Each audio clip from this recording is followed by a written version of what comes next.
talk with your clinical instructor about how Pitocin is administered at your facility.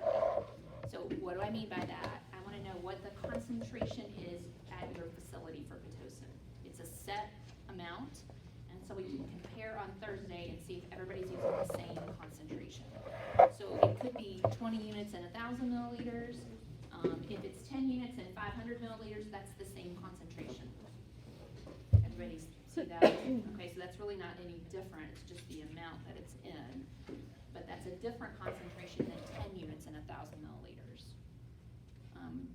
U of L at one time was using 15 units and 250 milliliters, which is a different concentration, and there's pros and cons about that.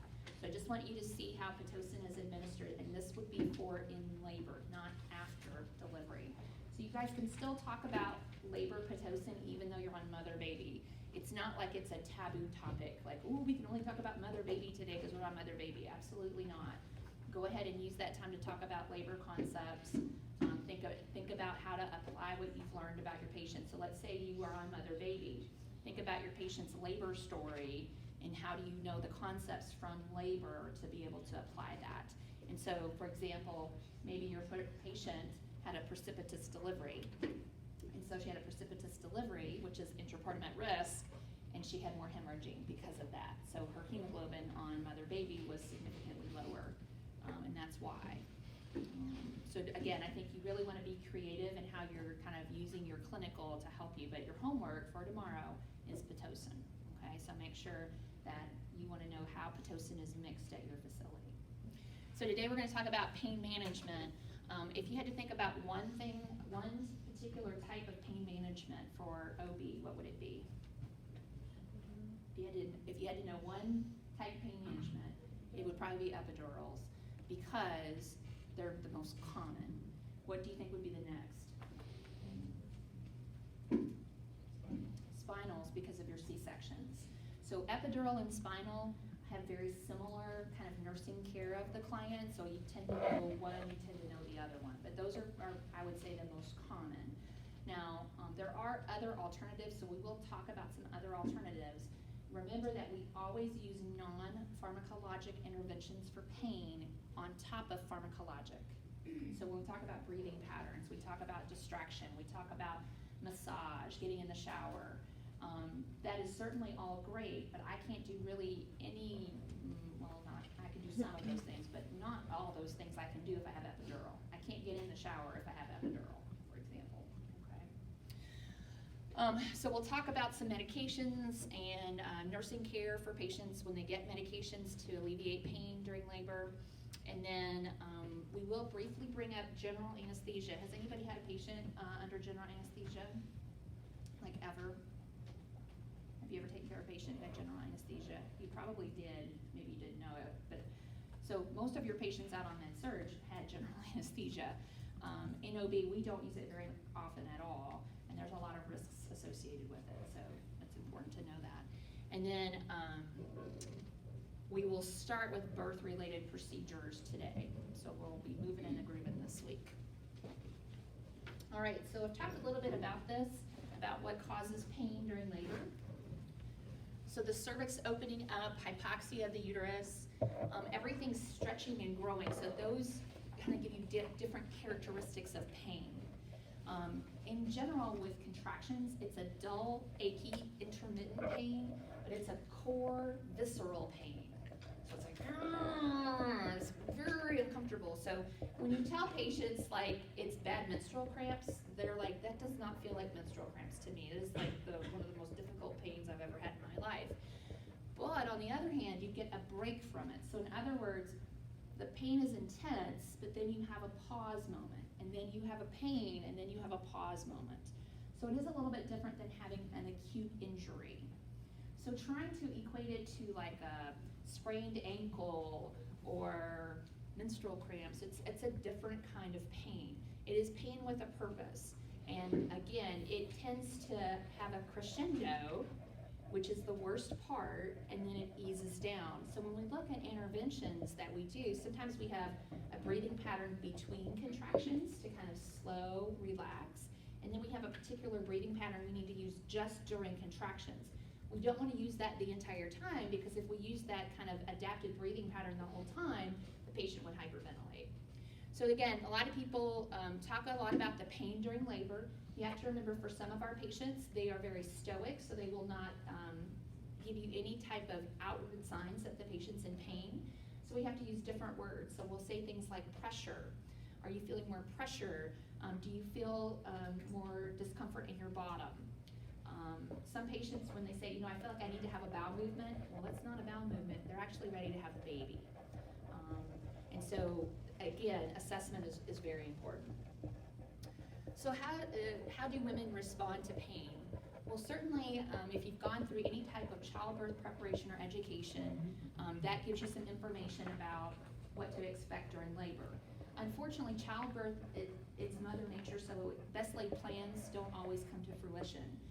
So it's pretty distressing to a mom who's been planning a vaginal delivery, but now all of a sudden she has fetal distress and she has to have a C-section. So the plan changes on a dime, and we have to change our nursing care and keep her calm, to keep her kind of, keep the situation in control. I call it controlled chaos.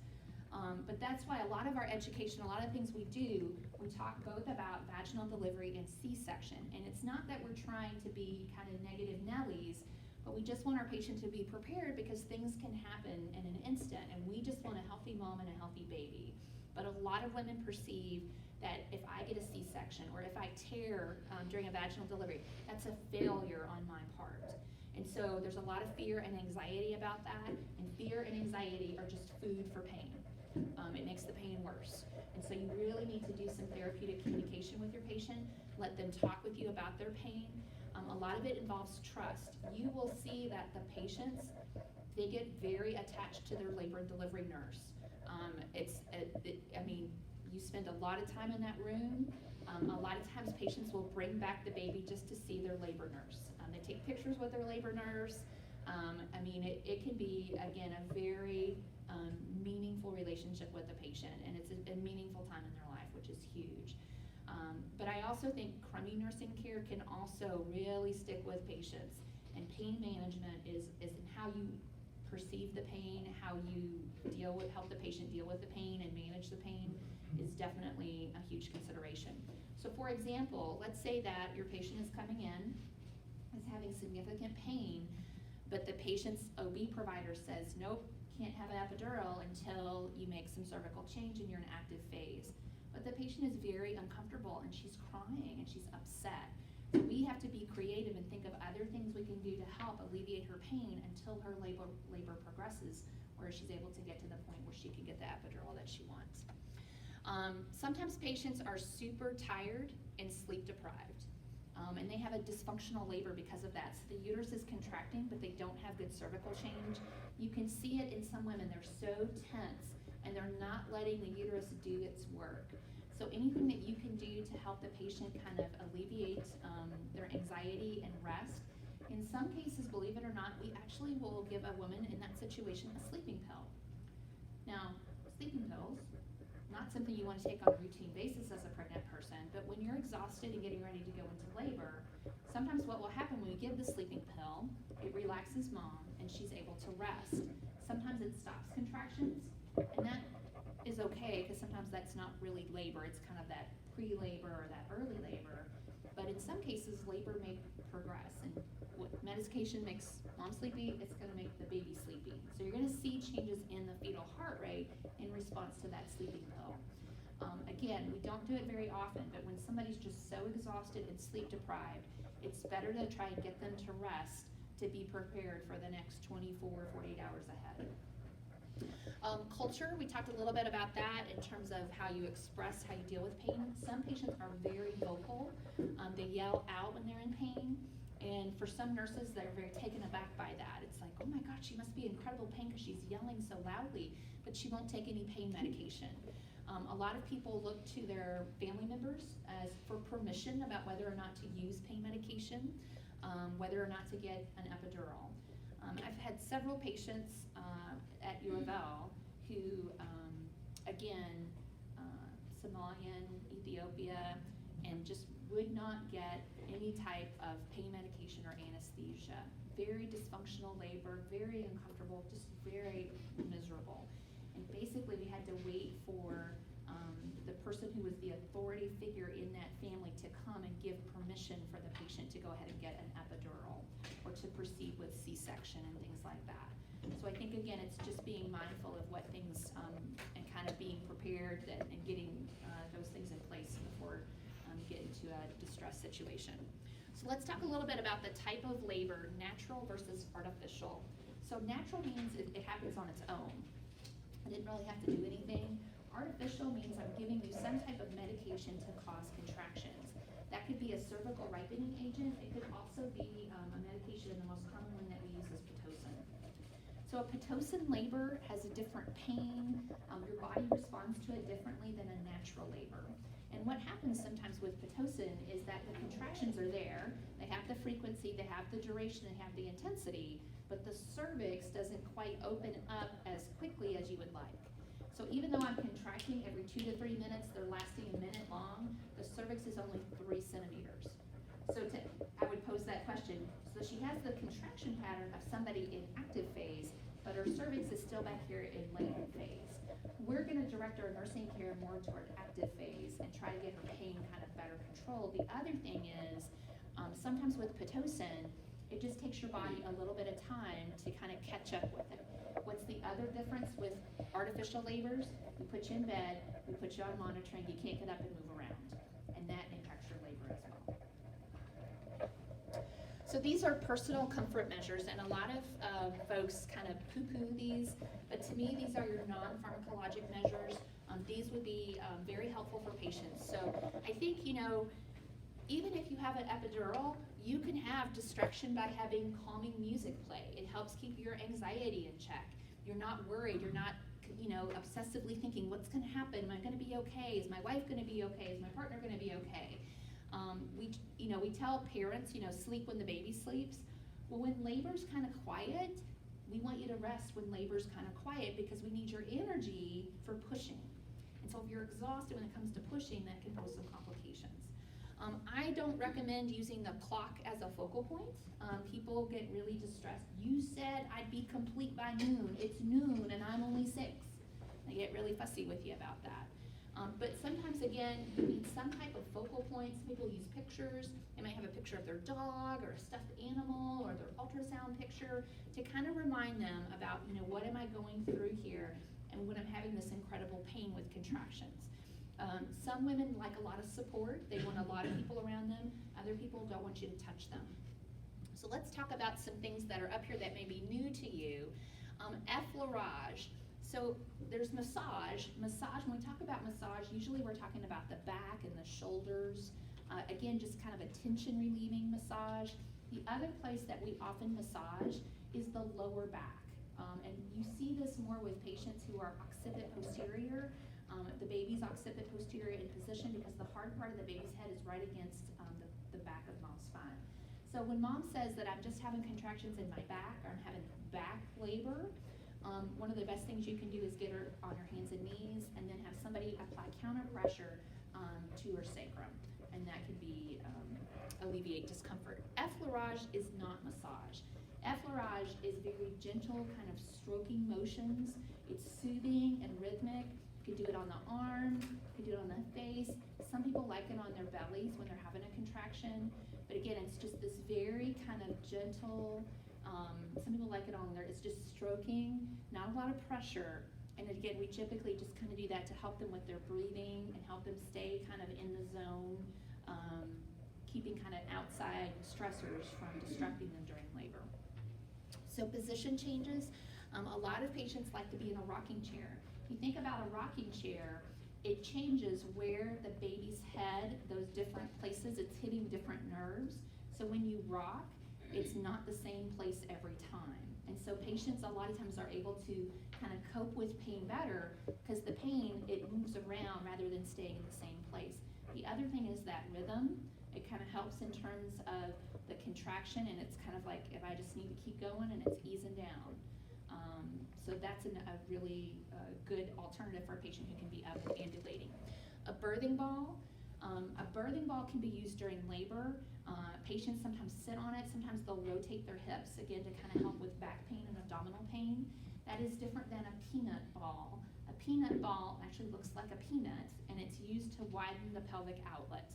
A lot of times labor nurses will put in the peanut ball between the patient's legs to help the baby's position change during labor with contractions. So in other words, the patient's usually in bed using a peanut ball. We can use a peanut ball with the patient having an epidural. We generally don't have patients with epidurals using a birthing ball because of the risk for falls. We want to keep the patient's perineum clean. Obviously, we're going to see a lot of bloody show. When you see a lot more bloody show, that is often a sign that labor is progressing. It starts, remember how I mentioned it has kind of a dark brown, kind of a wine color at home? Well, once we are in the hospital and we're kind of getting through transition, it gets more of a bright red appearance, but it's not bright red blood. It's still very mucousy. But you'll see that on her inner thighs, and again, it's just the baby's head pressing against the cervix, which again, very vascular, and again, the mucus, the remnants of that mucus plug are there. We also want to be mindful if her water's broken, she's going to be leaking fluid continuously. You continue making amniotic fluid even in labor. So again, keeping her clean and dry will make her more comfortable. When she's breathing a lot, she gets dry mouth, so make sure you give her lots of ice chips. Most of our facilities, anesthesia now will allow the patient to have clear liquids. So it can be popsicle, it can be Jell-O, it can be chicken broth. When we talk about broth, it's that salty water. It's like what you have in ramen noodles. It's not like homemade chicken broth with like pieces of meat in it. It's pretty non-fancy. Non-fancy. That's a good way to think of it. So, but most women generally tend to like ice chips and popsicles. And then remember that polyuria is very normal and expected. So keeping her bladder empty will help a lot of times too with the comfort, because again, it fills up. It's like, gosh, I'm not really drinking that much, but it just seems like I have to go to the bathroom a lot. And that's very normal. It doesn't mean she has a UTI, because with each contraction, that baby's pressing on her bladder each time. And so that's why it feels uncomfortable. So these are different breathing patterns. If you've ever watched any Hollywood movies, they really enjoy making fun of women and how they breathe during labor. So if you ever see like Knocked Up and all these different things. So what does this chart even mean? Like what is this? And I think for me, the big thing is that breathing, pattern breathing, we talk about Lamaze. Lamaze is just one particular type of technique. There's the Bradley method. There's all these different kinds of methods for childbirth education and breathing patterns. But honestly, you can use these with any patient. It doesn't have to be an OB patient. So for example, if you're gonna help a 3-year-old stay in position to get a spinal tap, you might wanna do breathing exercises with that little person and see if they can kind of breathe with you and play a game. They don't have to be pregnant to use these breathing patterns. So the first one is a slow paced, and basically, again, we talk about a cleansing breath. So a cleansing breath is just kind of an easy breath in, blow it out, and then you start into the specific technique. And so with this particular technique, again, it is very, very slow, and you hold the breath, and then you exhale very slowly. So again, very good for use in early labor. It is really difficult to do this later in labor. Like women are not able to hold their breath that long because they're in such pain. So this is a good one for fear, anxiety, early labor, trying to kind of get folks to just kind of be calm, let the contractions do their work. If I need to rest between contractions, that would be a good breathing technique. The second level is called modified paced breathing. And so again, it's a little bit faster. So you start with the cleansing breath, but you are taking a breath in and out, about 4 breaths in 5 seconds. So again, something that you would only do during contractions, and I would try to only do it during the hardest part of the contraction. But remember, you're doing this pattern for hopefully around no more than about 60 seconds, because the contractions really should not be much longer than 60 seconds. The pattern pace takes modified pace and again kind of slows it down and trying to, again, to prevent hyperventilation, because hyperventilation is very common, particularly with the second level. And so it's kind of a breath in, and it's kind of a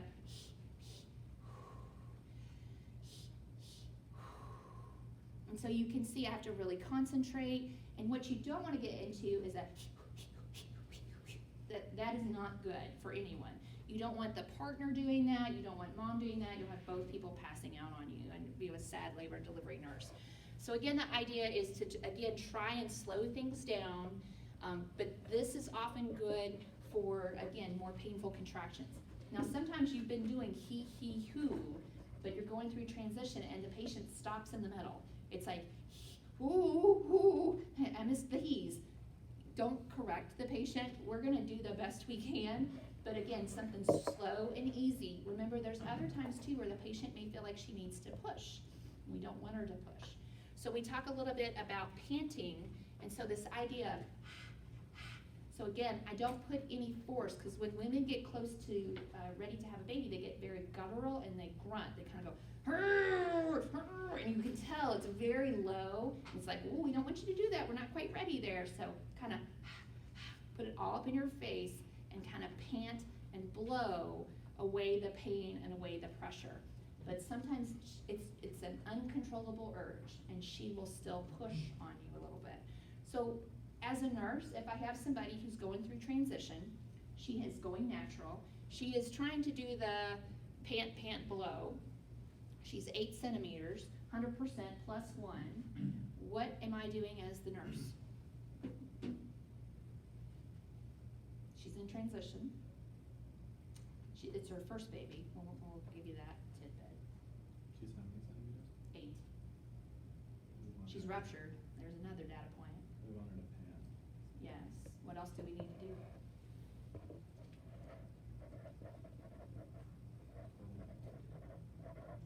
I could delegate, call in doctor, if the doctor's not there. The healthcare provider needs to know, because delivery is coming soon. We're at 8 centimeters, she's contracting regularly. I want to be there to provide labor support for my patient. I also want to make sure that the delivery tech knows we're getting that delivery cart ready, because you'll see that be right by the bedside. I don't want to have any supplies not available there if we know that she's that close to delivery. That's when we have those situations where somebody delivers and we don't have time, we have a preset pack and we'd rather not use that. If we have the cart, we really want to have that together. You want to know where your team is, so you want to know where the delivery tech is, you want to know where anesthesia is. We want to make sure, because something may happen where we may have to do something in regards to anesthesia if it looks like she's bleeding or has some complication at delivery. If there's some issue with the baby, you would have to let the pediatrician know. But remember, a lot of those things are delegated out to other people because you're the primary provider for the patient and you're staying with the patient. But I'm gonna turn my warmer on and I'm gonna get that ready. Because again, she may deliver very quickly. She may not be pushing for an hour, she might only be pushing for 10 or 15 minutes. So I get everything ready because we're moving toward delivery. That's different than a patient who, gravida 1, pair 0, she's 8 centimeters plus 1, she's ruptured, but she has an epidural. The epidural, she's still having contractions, but again, she doesn't have the sensation there to bear down and push.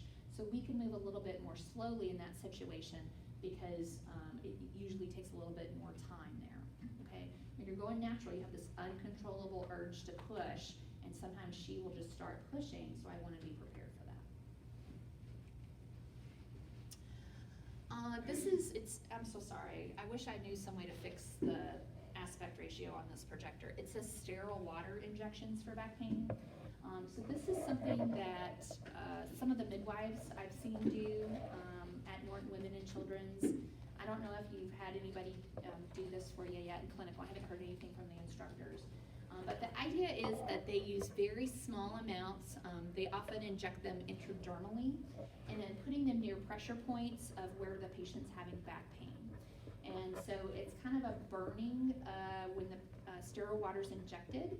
And so the idea is that the mind kind of picks up on that very superficial pain, and that's a more manageable pain than the visceral core pain that you're having with contractions. The nice thing about sterile water injections for back pain is they don't hurt mom, they don't hurt the baby. So there's no change in fetal heart rate. You don't have to worry about a systemic effect or anything.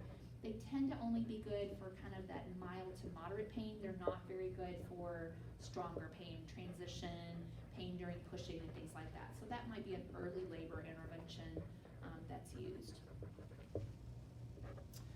All right, so this one is administration of analgesic agents. So when we talk about analgesia, we're talking about pain medication.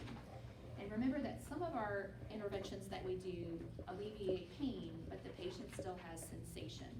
Some of our interventions, like epidurals, have both an analgesic and an anesthetic property. So you have analgesia and anesthesia.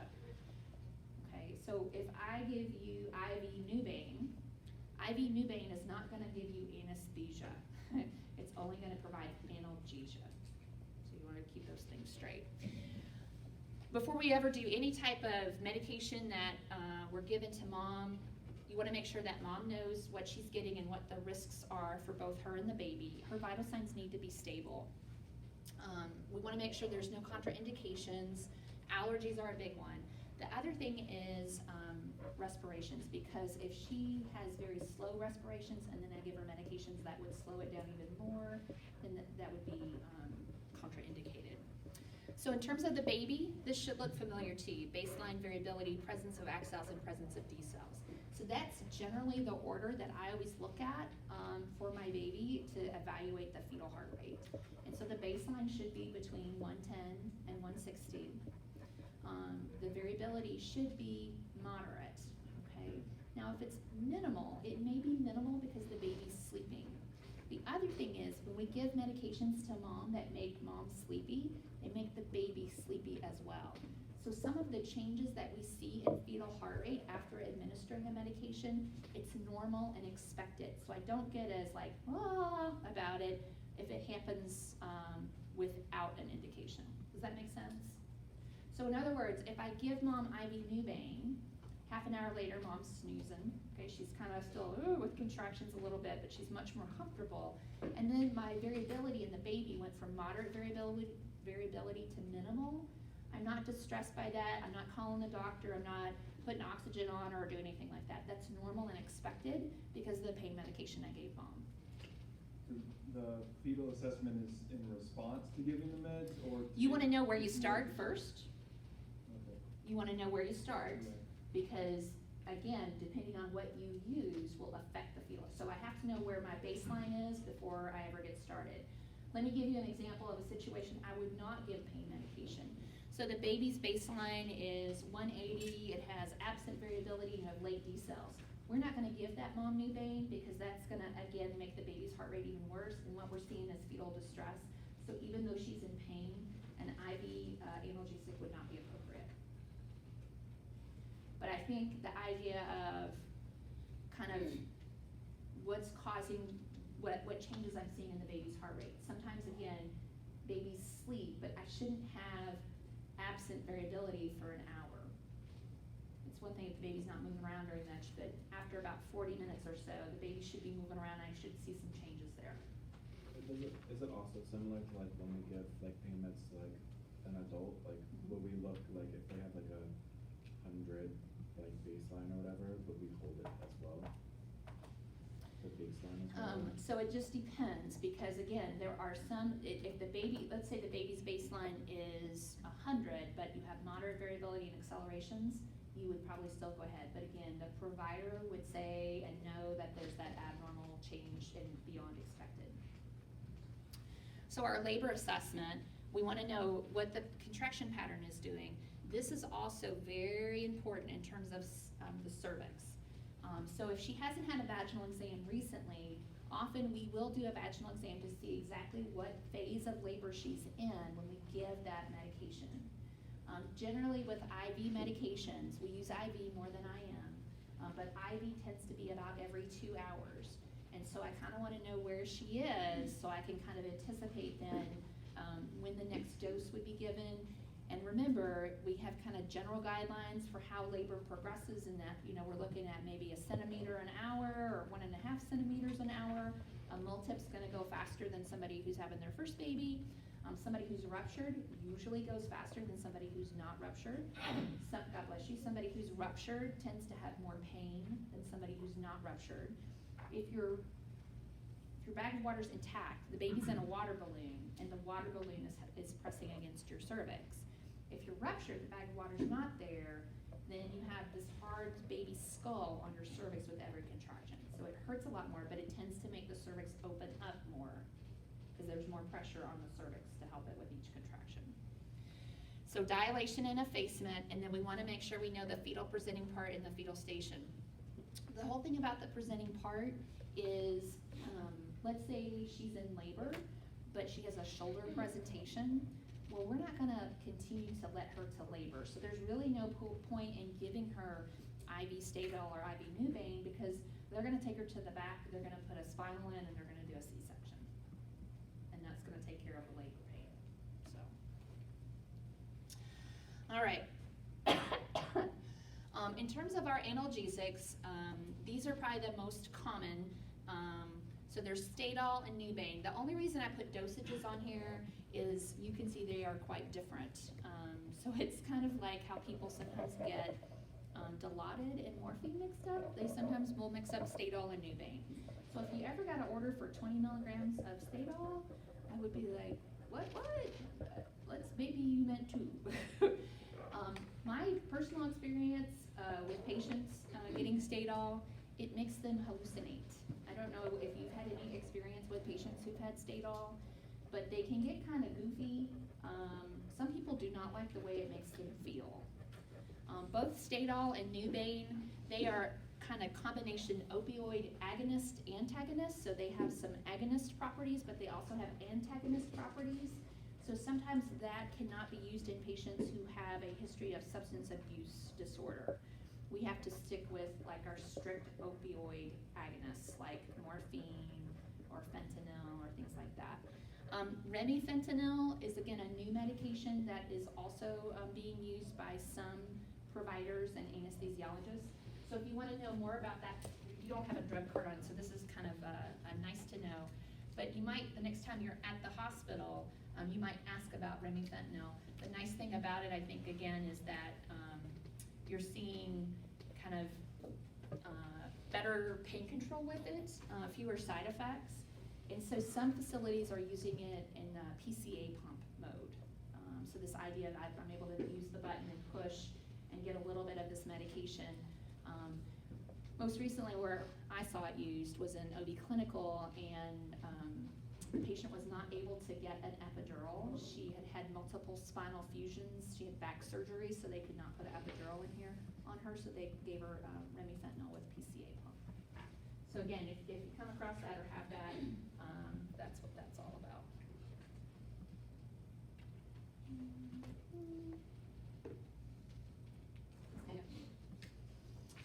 All right.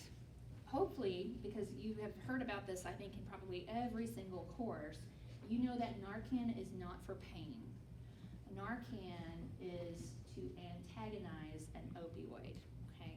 So Narcan only works in the presence of an opioid. And so we give it a lot for patients who have overdosed in kind of non-OB land. Generally, why do we use Narcan for us? It has to do with side effects related to an opioid. So with Narcan, again, this can be given to either mom or a baby. We usually will use IV. It can also be given through an endotracheal tube for the baby. And again, we used to, like, I don't know, probably like 5-7 years ago, I saw more Narcan being given to babies. I'm seeing less Narcan now. And I think, again, some of it is the concern about putting them immediately into withdrawal. We have to be really cautious about who gets Narcan, because if they've had dependence on an opioid, we can cause them to go into crisis. So I think, again, it's something that you may see, may not see, but the key thing with Narcan is not given for analgesia. It does not alleviate pain. Nitrous oxide. Nitrous oxide is laughing gas. A lot of people get nitrous at the dentist, and actually in other parts of the world they use nitrous quite a bit for childbirth. So finally here in Louisville, we're starting to see nitrous as an option for our patients. And Usually with nitrous, it is administered by mask. The patient just takes some slow, easy, deep breaths. It will make the patient be a little less anxious. It provides euphoria, so the patient kind of feels like she's stoned. You know, kind of everything's there to kind of cope better with contractions. The one big thing that we like nitrous, it helps mom a lot, and we don't see a lot of deleterious effects on the baby. So we don't see big changes in fetal heart rate. We don't see big B cells. You know, if the baby did deliver pretty quickly after administration of nitrous, the baby does pretty fine. It's not depressed. And when I say depressed, like respiratory depression. Versus if you give IV pain medication, so if I give IV Stadol or Nubane and the baby delivers 30 minutes after I administered the Stadol or Nubane, we might have to do more resuscitation with that baby. So with nitrous, mom's in control, so that's another thing that mom's like. I don't have to ask permission. I don't need anybody's, you know, blessing to get this. And the flip side of it is it can be expensive. Some facilities charge for the whole unit if you only use it for 20 minutes. Some places charge by hour. Some women, their insurance does not cover nitrous for childbirth, so it's all out of pocket, and it can be several $1,000s just for the nitrous. So, but that's another alternative. And again, the nice thing about nitrous is it can kind of be used really at any point in labor. It tends to be a better option for latent phase and active phase. Like if you're pushing and you haven't had anything, we don't generally start nitrous then. It tends to be more of a during labor phenomenon. At least that's what I've seen around here. All right, so on to regional anesthesia, epidurals and spinals. So the big difference between an epidural and a spinal is going to use a smaller needle. Epidural is going to use a larger needle because you have to thread a catheter through, the needle comes out, and all that's left in your back is a little plastic catheter. It's very similar to the process of starting an IV. When you start an IV, there's a needle, put the needle in to make the hole, you hit the sheet, take the needle out, okay? So with the epidural, there is something still in the patient's back.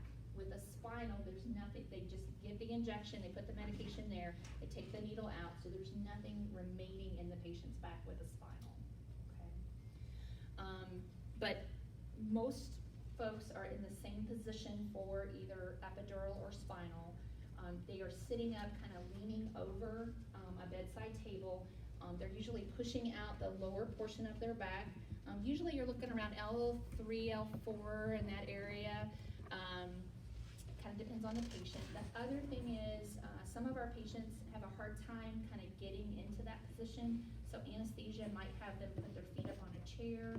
If we can't have them sit up for whatever reason, we can have them doing in a lying position, usually laterally, so they lay like on their side, and it can be inserted that way. So again, kind of rolling it up the patient, trying to bring her knees up to her chest, which is easy for a non-pregnant person to do, but not so easy for a super pregnant person to do, especially on a small OR table. So most anesthesiologists like to have a patient kind of sitting up and putting that in. So regardless of whether you have epidural or spinal, these are the effects. So the one thing we want you to have is pain relief, but the other thing is the loss of sensation. And for many of our patients, they've actually changed the dosage that they're using. They actually, for epidurals in labor, they want you to have some sensation. So if the patient says, I don't want to feel anything at all, you would do some education as the nurse to say, well, the big thing is we want to make sure that you're comfortable, but we actually do want you to be able to have a little bit of pelvic pressure because that tells you where you need to push. We don't want to make you so numb that you're not able to push effectively. But again, most women, compared to the pain that they've been having, it's like 100% better once they get the epidural. Now, mild side effects include palpitations, vertigo. So as part of the process of putting the anesthesia in, there's a script, and you'll hear anesthesia go through it, and they say it so many times that, like, how do they remember all that? How do they remember the statistics? Because they say it about 15 times a day, so they're really good at it. But as the nurse, you may need to monitor your patient very carefully while the procedure is being done. And then also post-procedure, if the patient says, you know what, I'm having this funny taste in my mouth, or my heart feels funny, And that's one of the reasons why we put things on the patient prior to the procedure, like telemetry, pulse ox. We're right there at the bedside. We stay close by the bedside right after epidural or spinal to make sure that the patient's stable. So what's pruritus? Itching, very common. And I think, again, it doesn't necessarily mean that you're having an allergic reaction. The other thing that you will see some women do is they get the shakes really bad after getting anesthesia. And so the best thing to do is to try and just have patients kind of take some slow, deep breaths. So even though you have an epidural, you still use your breathing patterns, give them nice warm blankets, but just try to have them just kind of easy, calm down. But certain women, they just have that type of response to regional anesthesia. And again, it's not anything that will cause them to stop the epidural or anything like that. It's kind of the combination of childbirth and anesthesia together. But the big thing for mom is we're gonna watch for hypotension. Now, with an epidural, we usually bolus with somewhere around 500 milliliters prior to the procedure of fluids. For spinal, we usually bolus with 1,000. We're actually much more likely to see hypotension with spinal. We don't use spinal for labor. We use epidurals for labor, but epidurals can also be used for C-section. So you could have the epidural that you had for labor and use that same epidural and dose it for your C-section, okay? Now, we use spinals for C-section as long as it's kind of a neat, cut and dried C-section, okay? If we think we're gonna be on the table longer than 60 or 90 minutes, what they may do for that patient is put an epidural in because they can redose it during the procedure. We can't turn her over in the middle of the C-section and redose the spinal. So spinals are good, they'll give you a nice block for maybe 1 to 2 hours. But if it's anything, if there's any complications, so let's say you've got a patient maybe who has twins or triplets, they think that might take a little bit longer, they're concerned about potential complication, they might do a epidural or they might do a combination spinal epidural. But the idea is that they can redose it during the procedure. One of the nice things about an epidural, it can be redosed by anesthesia. The other thing is if we need to turn it off, we can turn it off, especially at the end when we need her to push. But with the return of sensation comes the return of pain. These are the really scary things. These are bad. So remember that epidurals work by gravity. So if you put your patient down and have the head of the bed flat, then that epidural infusion works its way up, and that's gonna give you respiratory depression. So once we get the patient kind of back after the epidural has been placed, even the spinal, we put the head of the bed up just slightly, again trying to, keep the nerve block there around the nerves that support the uterus. But again, in this situation, it's gonna be rapid response, anesthesia is gonna be there. Usually you have to put her on a ventilator.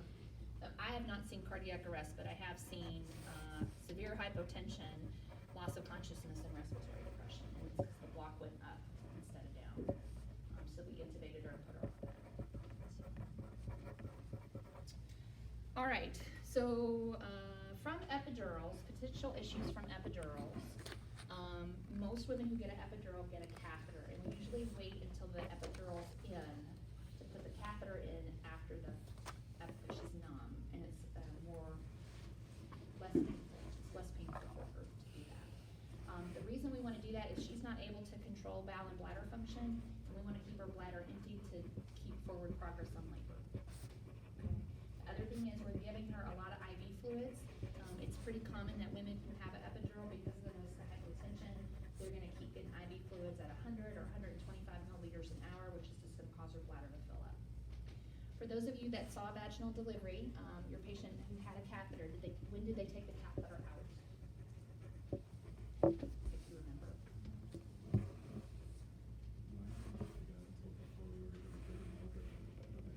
Did they take it out when she was pushing at all? Did she push with the catheter in? They put it back in. Gotcha. Put it back in after delivery. So sometimes what happens is the patient has a catheter while she's in labor, but then when she starts pushing, they might take the catheter out. She delivers the baby, and then once she's delivered the baby, if she's still numb, they put the catheter back in. So she actually gets 2 catheterizations. She gets one when she's in labor, and then she gets one after delivery of the baby. Not all facilities do that. Not all providers do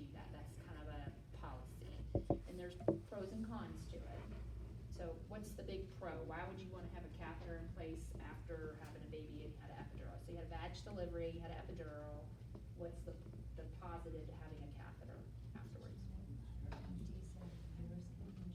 Bleeding, so it prevents hemorrhage, so we know that a full bladder is not the issue there. If you don't have sensation back and your bladder's filling up, we can't get you up and go to the bathroom, we're worried about urinary retention. Again, it is sometimes a side effect of epidurals. The con, of course, CODI infection, it increases the risk of infection. So it tends to be a short term, so when women are like, why are you putting that catheter back in me? We usually say to the patient, it's only for a short term till the anesthesia wears off.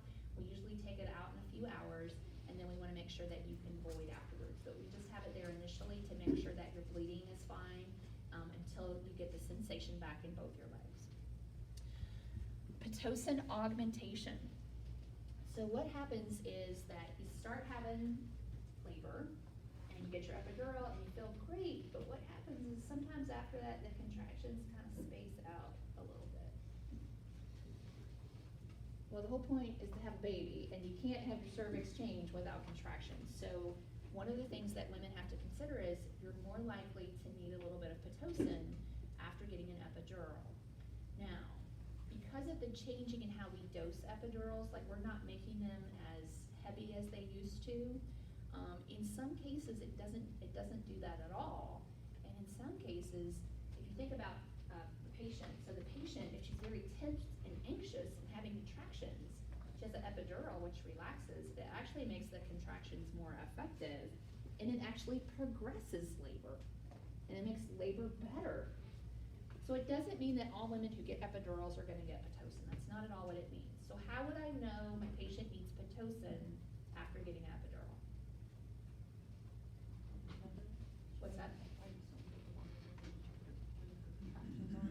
So the contraction frequency, duration, and intensity are gonna tell me. And then the other thing, cause again, if they space out, cause we should be in, when we're getting an epidural, we're usually in active phase. And so if the contractions are greater than 5 minutes apart, if the contractions are shorter than a minute, they tend to be more mild than moderate, they're not at the intensity needed to cause cervical change. So as a nurse, God bless you, as a nurse, if I'm watching a patient after getting an epidural, I need to communicate with the healthcare provider and let them know, Dr. Jones, our patient's comfortable, the baby, fetal heart rate's 130, I've got moderate variability, I've got no AC cells and no D cells. There's nothing there remarkable, because if you're having contractions, you got a negative CST. She's contracting, but her contractions now are about every 8 minutes, they're lasting about a minute, and she hasn't had any cervical change in 2 hours. That's a situation in which you're gonna add Pitocin. So you're augmenting the contractions that are already there, you're adding Pitocin. And so with Pitocin, it's IV, and I have to monitor mom and baby very carefully. Okay. IUPC. Emily had an IUPC. What's an IUPC? Intrauterine pressure catheter. So with the intrauterine pressure catheter, it's an internal monitor for contractions. Scalp electrode is an internal monitor for fetal heart rate. They are two different pieces of equipment. You don't have to have them, but why would you get an IUPC after having an epidural? It may be that I've just had difficulty knowing what the contraction frequency, duration, intensity is, and I need to be precise in knowing that information to adjust my Pitocin. So let's say you have a very large obese patient. We have the TOCO on her, but we can't really tell. It's like, those just don't look like very meaningful contractions when I palpate. I don't know. Well, if the bag of water is ruptured, the physician or healthcare provider might insert an IUPC. That's gonna give us some data to know what to do with our Pitocin. In Emily's case, they used an IUPC to give an amnio infusion, so that's another indication for IUPC. Amnio infusion is for cord compression, and amnio infusion is not related to epidurals. It's not related to epidurals. Okay. Fetal malpresentation associated with decreased maternal movement. Again, if the baby's not in the right spot, because mom's not getting up and moving around. You don't have gravity kind of working for you with contractions, you tend to be more bed bound when you rates of assisted vaginal deliveries. That means forceps and vacuum. So that it may pose more trauma to the baby and also to mom. And then when a mom gets an epidural, she could get a spinal headache post-procedure. It's kind of the worst headache you've ever had in your whole life. When patients have real severe spinal headaches, they're leaking spinal fluid. And what they often have to do is draw blood from mom. Anesthesia will come, draw blood from mom. They'll use that blood as a blood patch to kind of seal the hole where there's the leaking of spinal fluid. And it takes care of the spinal headache right away. But it's not a migraine. You know, if your patient says, oh, I'm having a migraine, I had those when I was pregnant, it's not, it is like the worst thing ever. Any type of raise in movement makes the headache worse. And again, we see it sometimes after epidural in particular, but you can also see it after spinal. All right, let's go ahead and take a break. We're at 20